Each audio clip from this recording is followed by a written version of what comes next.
The Phoenix Suns are in the dog days of their season with injuries and everything else, and yet they still have a dead roster spot. On today's episode of Locked On Suns, we'll talk about the latest reporting around Jae Crowder's injury and what the Suns might look like for the rest of this month with Devin Booker out. Welcome to 2023. Let's go. You are Locked On Suns, your daily Phoenix Suns podcast. Part of the Locked On Podcast Network, your team every day.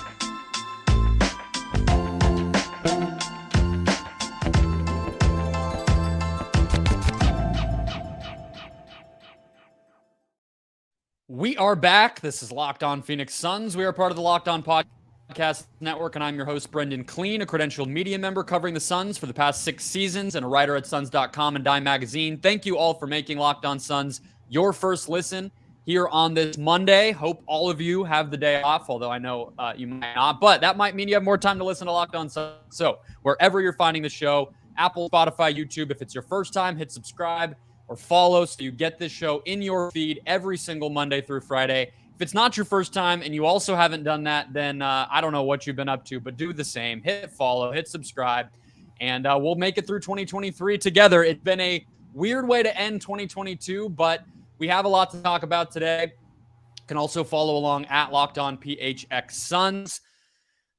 I want to start Brendon. Brendon Dueñas is joining us. You heard the intro last week. He is back on the show once a week going forward, and I couldn't be more excited for that. Really just makes all of our lives a little better. I don't have to find guests. We get to have Brendon back on the show. Win, win, win all around. But we have a busy show today, Brendon, I think, because there was a report coming late last week that I didn't see until this morning that Brian Windhorst on his podcast, basically, the quote was like, challenging to do trade business with the Suns. That was like the big headline that got pulled out. But he kind of went through and said, like, as we've been hearing, the Suns are trying to do these 3-team trades, whether that's Atlanta, Washington, whatever you might believe. And he said they may have to lower their standard. So what's your reaction to hearing that? Because I think Windhorst is one of the guys that's able to really cut through a lot of the junk with this stuff and kind of just state what's going on. He's not going to throw, this package and that package. He's just like, they're being kind of stubborn. And I feel like that's the best way to put a lot of what we've been hearing. So what's your response to hearing him say that?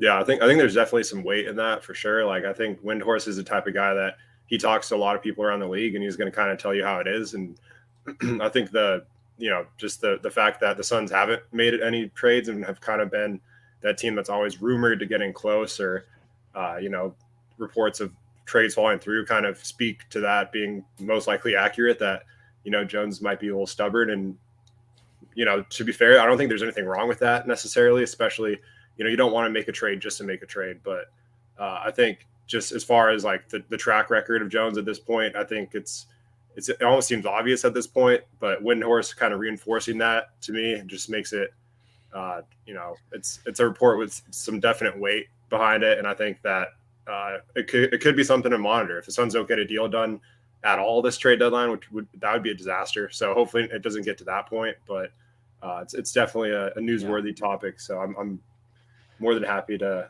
discuss it and see if it affects how they get this Crowder deal done. Well, here's the deal. I think the part that's interesting more so than the stubbornness, because like you said, that's obvious, is the lowering of the standard. And the part that I come back to is what you just said, that he's not wrong to do that. And I kind of feel like where if you try to trace where this might be coming from, which is what we all kind of try to do when something like this trickles down, is it sounds to me like this is a rival team who maybe wants Crowder or who wants a player on a team that might want Crowder, somebody that's involved with maybe one of these 3-team deals, et cetera, who's touching on this situation, is just getting frustrated, right? Like that's kind of what it feels like to me, is somebody that's just kind of whining to Brian Windhorst a little bit. Like, I want this to move faster and it's not. Because one of my main predictions before the season that I've held on with at every single point with all of these rumors is the Suns will be able to get something good for Jae Crowder. I think in the Bleacher Report write-up on this Windy quote, there was also something from Mark Stein when he was reporting on the Rui Hachimura package that was talked about with the Wizards that the Suns reportedly declined, and he had the quote in there that the Suns are kind of like probably holding out for he's called it a certifiable starter. I don't know how we want to classify all these types of people, but I still think the Suns can get a good player in return for Crowder, whether it's a 3-teamer, whether it's a 1-for-1, whatever. I still think that they will. I still think that it's probably the smart play to wait as long as you can, because we know there's not even been a single trade in the NBA yet. So that tells me teams are holding out. Teams are trying to be, clever and cute with what they're offering. And there will be more desperation and more movement as the season goes along. Like, I don't really see a fault in James Jones' logic with any of the way he's handling this, even if it is frustrating as we watch them be shorthanded and all that. I think that that's still the right thing. And the best way to get the best deal is probably to keep waiting. Yeah, no, I think that's a great point on your observation of that information likely getting leaked from a team that's frustrated or has a motive to do that. I think anytime reports like this come out, if you listen close enough, you can kind of see where that language is coming from and, where that report is most likely coming from. So I think there's teams that are probably frustrated trying to trade for Crowder and it's not getting done. It could have come from Crowder's agent. There's a lot of different scenarios where information gets leaked, and like I said, if you listen close enough, you could tell exactly where it's coming from. And I think you hit it right on the head. There's a lot of teams that probably know the Suns have a little bit more leverage than you'd think in this situation, just because of his contract is expiring. They have other contracts to attach, and there's going to be a lot of teams that get desperate as the longer we wait. So I think as frustrating as it is to not make a deal right now, like you said, there hasn't even been a trade in the NBA yet. And it's not like the Suns are missing out on anything yet. So there's no reason to pull a trigger and get, 60 cents on the dollar when you can just, get patient and try to get the best return possible for Crowder. And I think they will. I think it may not just be a 1-for-1, like you said, that it could be part of a larger trade as, more teams get more flexible and things start to open up as we get later and closer to the trade deadline. So I think the patience, as long as it pays off, then there's no reason to complain.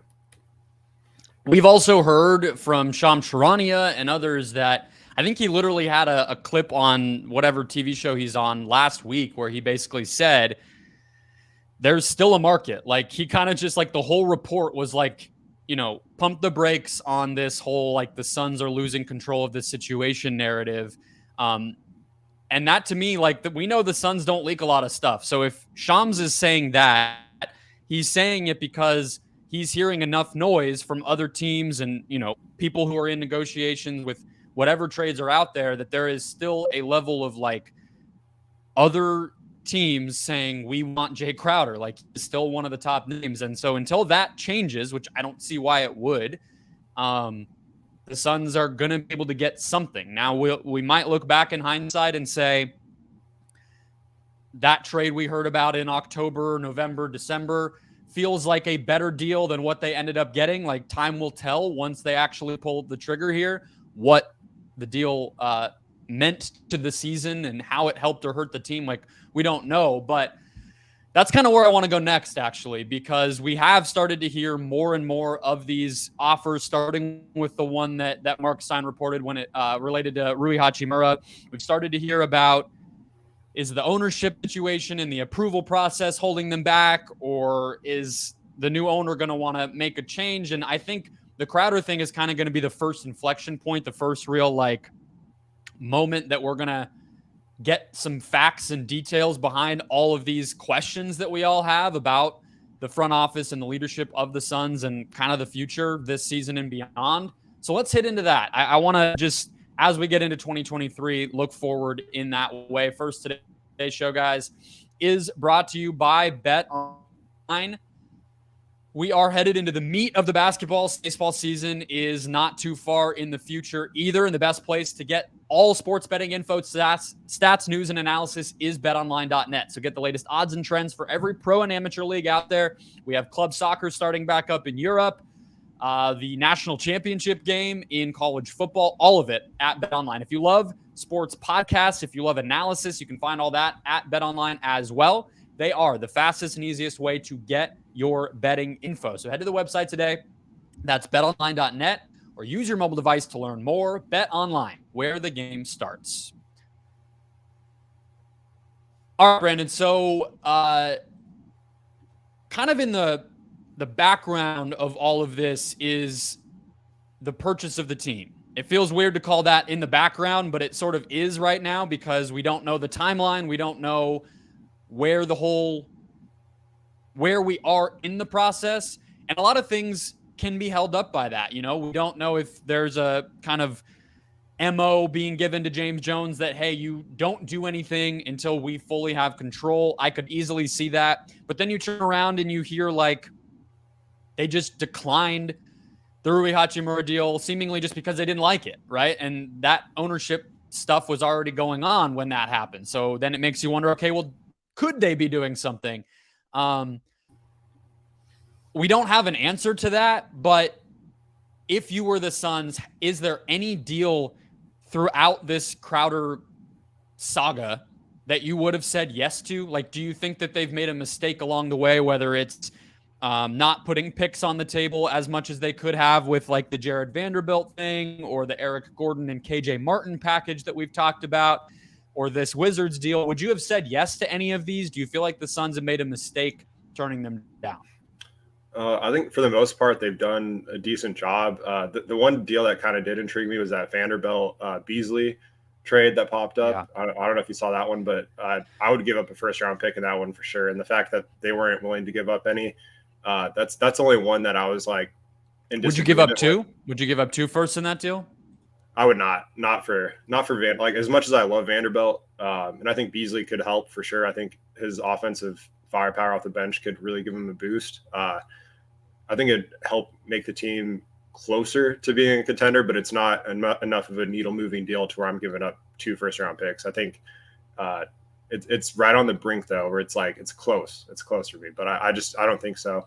And like you said, with, you know, we're kind of in uncharted waters with this whole, you know, ownership situation looming. It's tough to tell. Like all we can do is speculate, you know, what Ishbia wants to do. And, you know, I think based off his track record and everything I've learned about him in a brief amount of time, he's someone that wants to win. So I could see him maybe having an under the table conversation with Jones saying, you know, go out and do what you got to do to make this team win. I don't even know if they're allowed to speak on those types of terms, but it wouldn't shock me if there's some type of like backdoor discussion where, you know, he has a green light to do what he wants. But, you know, it's kind of a weird situation because anytime you're dealing with assets like picks or, you know, contracts with, you know, a financial situation with the team, it's just, you know, for an ownership change, there's always going to be their preference of how they want to do things. So I think we'll find out pretty quick because he took ownership pretty quick. And like that process happened because of his track record of trying to purchase a team before in the past. So maybe this whole, you know, taking over the team happens a little quicker than we anticipate. To me, it's kind of the same as it has been, to be honest with you. Like, I was wondering why there was all this stuff out there in the first place about the Suns being held back from doing business because of the team being for sale. And I kind of feel the same now. It's like the Crowder thing's been hanging over the team since September. We know it's going to happen. So what's the difference between whether it happens right now versus when if it happens in the future? I kind of have a hard time imagining that, whether it's back channels or it's whatever the legal process needs to be so nobody's getting in trouble. It's like, if he had a deal that he liked, James Jones, and he wanted to do it, I think he could get Mat Ishbia on the phone and just get a yes or a no. Like, it's like at the end of the day, it's sports. Like, you know what I mean? Like, we're going to prevent people from talking about something as silly as a trade because the team's not officially sold, you know, like, okay, well, I'll ask Sam Garvin, and then Sam Garvin can ask Mat Ishbia, and then he can say, yeah, like, they'll figure that out. The other part of this, though, that I think is important, that I think got thrown out there when Bill Simmons kind of did a little reaction on his podcast, and I think fans really jumped on it because I think fans are really sour on James Jones right now, which I've gone on rants about how I think that's a little ridiculous. But there's this idea percolating that I don't think is crazy at its face. I don't think it's because James Jones sucks at his job. I just think it's because new owners tend to make changes, that there could be a possibility of, does Mat Ishbia come in and have somebody in mind to put into the front office? Maybe not fire James Jones, but maybe it's, hey, suddenly we don't have a general manager right now in Phoenix. Does Mat Ishbia say this guy's going to now be the general manager, and that starts to change the makeup and the voice and everything else that the front office has? That feels like one element of why this could be held up. If Ishbia just was kind of like, hold up, I have some changes I want to make. Not that you're not going to still work here, but there are going to be some new people. I could see that. We kind of don't have a way of knowing that either, but what do you think about that possibility? Because that could explain some of the pause here too. If it is being held up by anything, it could be that. Yeah, no, it's definitely a possibility. I think anytime there's new ownership, no one's job is safe. That's one thing. It doesn't matter what industry you're in. It doesn't matter what your track record is. If some people just have certain preferences of what they want, I don't think Jones's job's in jeopardy by any means, and I don't think it should be based off of his recent track record. And obviously, Suns fans are starting to turn on him, which I agree is ridiculous. I think you got to be patient and see what he does this trade deadline and what we're looking like going in the playoffs before making any judgments. But yeah, I think it's definitely a possibility that they can bring in another person in the front office to either help with the scouting, with the draft, with asset management, stuff like that. Just having another right hand man along with Trevor Buckstein, someone that they can add in the front office. So it wouldn't shock me if you made a move like that, but also you're kind of towing that fine line where as a new owner, you're entering a market and you're trying to keep the fans happy. And by all means, Monty and James Jones helped build this culture here. So I think he probably doesn't want to mess with that too much, but he also wants to put a little bit of his own flavor in it. So it's a fine balance for him to walk on. But I think we'll probably see a couple moves in the front office here or there, but nothing too drastic. I think you're right that the end of the season is going to be the telling point, because I think the part of the reason I've thought it is so ridiculous is people are just so quick to forget the success that this team has had. And it's obvious that disappointment does lead to change. When you lose a game 7 in historic fashion, all that stuff matters, but so does the other stuff, and that's been my thing, is like, we're so quick to forget that Ryan McDonough was here for 5 years and left with the franchise probably in a worse spot than when he took it over. He had 5 years and he was bad at his job for most of the time he was here. Like the idea that you're going to give James Jones one off season to revamp a team that was a couple wins away from a championship feels a little bit silly to me. So I would imagine that if there were to be any sort of major change, whether it's putting somebody as high ranking as a general manager in, hiring even like a new president, I think we could see that pretty quickly. But I would even think that probably happens after the season. And we know, like, even if they're called president, they're business ops, we know those guys can end up having a pretty big voice. We saw the report about how bad Jason Rowley has been in the workplace, just like Robert Sarver. Those changes could happen, but I think you have to kind of fail first, like you have to at least have an in if you're an owner to say, hey, you didn't do your job at X, Y, and Z. Now I need to put this new person in place. If you just come in and you're like, hey, everything's been awesome, but my way or the highway, I think you're going to turn off the fan base. You're going to turn off the people who are supposed to be respecting you, on and on and on. I want to put it to you this way, though, just to kind of continue my war with Suns fans on this one thing, this hill that I'm going to die on. Like, how many front offices do you think would trade their lead decision maker right now for James Jones? I feel like, is it at least half the league? Like, I don't think he won executive of the year recently. Like, this guy is good at his job. I'm looking through, like, the Cleveland Cavaliers, Kobe Altman's done a good job. I think you would trade it. The Milwaukee Bucks, they have a really young GM. I think people are kind of wondering what their next chapter is going to be. I think they might want James Jones. You're going through the top of the NBA, like the Dallas Mavericks. We don't know really what their Nico Harrison is good or bad at in his job. I'm sure they'd love to have James Jones. The Kings, he's been good about overhauling the team. These are all teams that are ahead of the Suns in the standings right now that I think would want James Jones. Mm-hmm. No, 100%. It's more than half the league for sure at this point.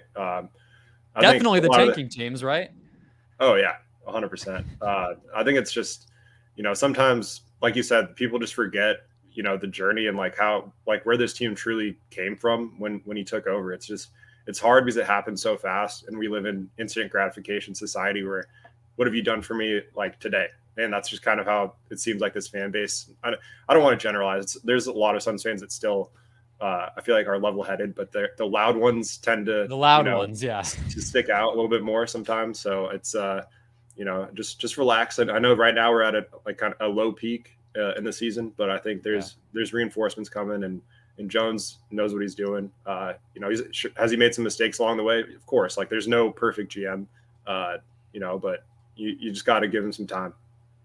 I think we can agree, though, the loud Suns fans, as you put it, which I think is a good way to put it, and you and I being mostly on the same page, I think with our opinion, I think everyone can agree if they were to lose early in a disappointing fashion again, throw the executive of the year out, throw the recent extension out. I'm not saying fire him immediately, but I would be way more inclined to consider it. Because, yeah, like you just said, the NBA is... Look, I mean, Devin Booker, he's signed through whatever, age 30. Well, we're one more year into that. And then we're talking about, do you give the control of the next offseason and a whole extra year of the team's future to a person if you're unsure about their status? Sports move quickly. I'm not, declining that or denying that. But doing it now in season with all these things, just because Game 7 got ugly and they didn't get Kevin Durant this summer and whatever else, feels very, very short term. But I want to look forward again. The theme of this show a little bit is 2023, the rest of this season and beyond here in Suns land. We know Devin Booker will miss most of, if not all of the month of January. We just saw a Toronto Raptors game that got out of hand early or late, and we have a Knicks game on Monday that feels like another kind of teetering road game that could go either way. So we're going to get into that next. Expectations for January minus Devin Booker. First, today's show, guys, brought to you as well by the NHTSA. Just because the holidays are over doesn't mean you can put your guard down. You're hanging out with a few friends. Imagine this, putting back a few drinks. Maybe you just did it over the weekend, and a few becomes a few too many. The evening comes to an end. People start to head out. You think of calling for a ride. You think, no, I live nearby. I'll be okay. It's no big deal. You think, what are the odds? You'll get pulled over anyway. And even so, what's the worst that could happen? Maybe your insurance goes up. Maybe you lose your license. Maybe you think that's manageable, but you could lose your job. You could total your car, or worse, you could kill somebody. So everyone knows about the risks of driving drunk. The results are tragic and often deadly. However, that still doesn't stop everyone from getting behind the wheel while under the influence. That's why police officers are out there right now looking for impaired drivers on our roads. It's to save lives. So if you think you're okay after a few drinks, think again, play it safe, and plan ahead to get a ride. It only takes one mistake to change your life or someone else's forever. Drive sober or get pulled over.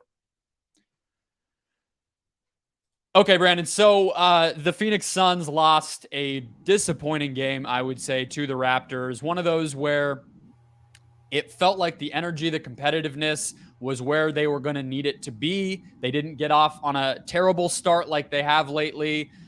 They stayed competitive. They were only down 9 after the first quarter. They were only down 2 after the first half.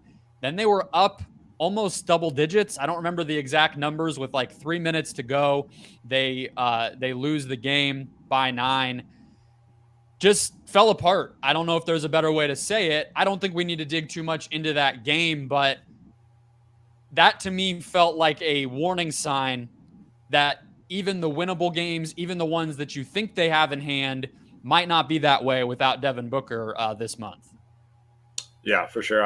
I think, Toronto's length really bothered Phoenix at 25 turnovers. That was just, I think that was the difference of the game, just, trying to force stuff that wasn't there. And it's just a bad matchup for them. And, I think there's a lot of games coming up these next few weeks that on paper, I shouldn't say a lot. There's a few that look winnable on paper that they need to take advantage of, and they don't. They have some tough games in between those that, this thing could really start to fall apart if they don't take care of the ones that they need to win, like that Toronto game. So as long as they stay focused and, they do have some reinforcements on the way, which we can get into in a little bit. But I think, this trying to avoid snowballing and, downhill quick is like the main objective at this point. Just stay afloat, stay in that play-in range until Booker gets back. Like, you don't have to do anything special. Just go 500. That's literally all this team should be trying to do for this next month, which sounds crazy. If after winning 64 games yesterday, that's kind of the goal. But that's what it is right now. Just stay afloat. The West is still wide open. So, but yeah, that Toronto game was a brutal loss. I think that's one you got to win. I said 6 and 8 when I was going through it. I mean, assuming Booker were to come back like the very first possible day he could, which, considering it was like he will be reevaluated in a month, could go either way. I also could see a world, and I'm not predicting this, definitely not reporting this. This is just me throwing stuff out there. But I think the Suns hate talking about injuries in the media. If you follow, Monty absolutely hates it. At a certain point, he just stops answering about it. And I could easily see that this was just a way to get the questions to go away about when will Book come back, because when it was the hamstring and then when it was the groin the first time, he was basically day to day. So every single game, it's videos from shoot around. Oh, he's working on this and that. And then is he going to play? Is he going to play? No, he's not. And then he goes on Christmas and then so I could see that that's just a way to kind of throw it. We're not talking about it for at least a few weeks, so shut up. You know what I mean? Like, I don't know. I don't know what his body's feeling, but I could see that too. But either way, 6 and 8 was what I said. They are getting Landry Shamet and Cam Payne back, which is what you were alluding to there on Monday against the Knicks, when most people will be listening to this early game. So if you're trying to catch it, don't forget to turn on the TV at 1 p.m. local time, it looks like. So the Knicks is one of those games, I think, Brandon, that you mentioned in terms of, in theory, winnable, but TBD on how likely that actually is. Like, we've seen them struggle with the physicality of that New York team in recent years, even when they were really, really good, but I'm looking, and they do have the benefit of being 14-5 at home. So some of those either way games, if they're at home, like, the January 21st against Indiana, for instance. I think being at home, I feel better about that one. Even the Cavs and the Heat this upcoming weekend, being at home helps. I don't think either one of those are automatic wins by any means, though. I don't see a game that I'm going to turn on my TV or walk into the arena to cover between now and the 28th, when Booker's supposed to potentially be back, until the 24th against Charlotte. That's the only game in that whole thing where I'm going to walk in and think, yeah, the Suns are going to win this game. That's rough. That is not a good place to be in. When we talked about it when he got hurt, but this is the worst possible moment in the schedule, I think, for him to be out for a long period of time, just with the road heavy schedule and so many good teams stacked up. Yeah, no, especially with how well Booker plays in some of these East Coast arenas, Madison Square Garden. Book is just different, so that's something we'll miss. But I think getting Payne and Shamet back, Champagne, day after New Year's, it's a nice fitting timeline. But getting those two back will help a lot. I think, this team, even without Booker, if they're at full strength, obviously Cam Johnson's out, but they could still win regular season games without Book. They're built that way when they're at full strength. But right now, obviously they're depleted, but getting that backcourt back will help a lot. And Shamet is, hopefully he regains his touch and his confidence that he had before going down to that in that Denver game. So, if they can get that version of Shamet, I think there's going to be some games they could steal. And like you said, that there's no game that you circle as a W at this point for this team, which is scary. But I think at the same time that they could catch some teams off guard that probably won't take him as serious without Booker in the lineup. And this Knicks game is a prime example where they're probably going to be feeling pretty good about themselves. And the Knicks do find impressive ways to lose, as we saw against Luka and the Mavs. So I think the Suns, as long as they're hanging around in the fourth quarter, they'll have a chance. And that's all you got to do for this game today. So I think, just take it one game at a time, get healthy, and try to find your rhythm back and win some games you're not supposed to win. You a champagne guy? Were you partaking, or do you just do the other stuff? I had a glass, amongst other things. So, well, hopefully let's see if they did. I mean, that's the other part of this whole thing. Luckily, they have the first Sunday when we're recording this to recover, but they were in New York City for New Year's Eve. So true. Let's hope the residual effects, their nickname, might indicate what they were up to. But no, I think you're right. I like to me the way that the Suns. I mean, it's true of any like injured team, bad team, tanking team. Like if you can get the volatility of the game in your favor, which in the modern NBA means, well, sometimes offensive rebounds, but less so with a small team. Just get threes up, spread the floor, move the ball, get your shooters out there, and that's what Payne and Shamet will be able to do. You know, they can put lineups out there that have, you know, Paul and Payne, Paul and Shamet, maybe all three. We obviously know, you know, Damian Lee is still going to be a factor. That's to me, the best thing about getting those two guys back is we've already seen them win some of these games, like Memphis last week, where they really just get hot from deep and they don't make a lot of mistakes. That's the recipe. And those two guys make it a little bit easier. I think you could easily do that against the Knicks. They are not an awesome shooting team.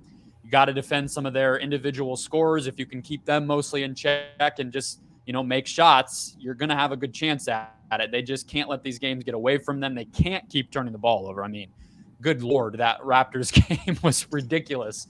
I felt like they were trying to break a record. I felt like that was the goal going in. They're like, can we break an NBA record? And then once they turn the ball over, they're like, I guess this record, this will be the one. But yeah, no, they got to win this one, I think, because it is one of the easier ones on the schedule going forward. They have the Cavs twice coming up.